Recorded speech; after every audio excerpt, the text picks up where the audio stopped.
والنهاردة حكايتنا عن الفنانة مديحة كامل، النجمة اللي كانت في عز مجدها، والقرار الصعب اللي قلب حياتها 180 درجة.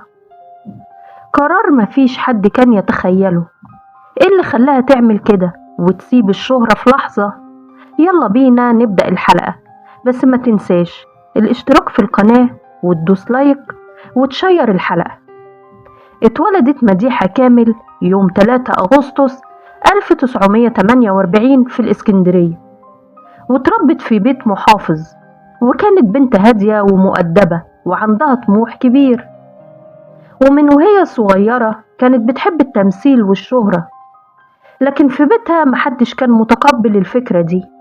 ولما كبرت ودخلت كلية الآداب قسم تاريخ جامعة الإسكندرية، بدأت تشارك في المسرح الجامعي، وهناك اتعرفت على شاب واتخطبت له.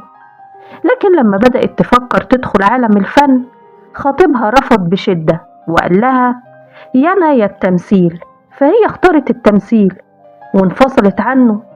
وده كان أول قرار في حياتها. بعد التخرج راحت القاهرة وبدأت حياتها الفنية بخطوات بسيطة جدا. اشتغلت موديل في الإعلانات وظهرت في أدوار صغيرة، لكن أول انطلاقة ليها كانت سنة 1970 في فيلم 30 يوم في السجن مع فريد شوقي. ومن بعدها الأبواب اتفتحت لها وبدأت تبقى وش معروف، واشتهرت جدا وعملت أفلام كتير زي الصعود إلى الهاوية، وده الفيلم اللي خلاها نجمة من الصف الأول، والعرافة، والعيب، وشوارع من نار، وملف في الآداب، ويا عزيزي كلنا لصوص، ودائرة الانتقام. الفنانة مديحة كامل كانت جريئة وشخصيتها قوية، ودايما بتختار أدوار مش سهلة. بس رغم النجاح ده كله، لكن كان جواها دايما حاجة ناقصة، حاجة اسمها الراحة. مديحة كامل اتجوزت وهي لسه صغيرة من رجل أعمال اسمه محمود الريس، وخلفت بنتها الوحيدة اللي كانت بتقول عنها دايما دي مش بنتي، دي كل عمري.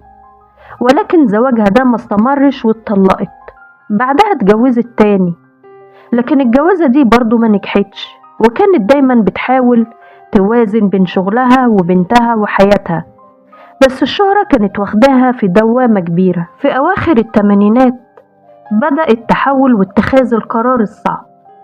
بدأت مديحة كامل تتعب، وكان عندها مشكلة في القلب، ودخلت المستشفى أكتر من مرة.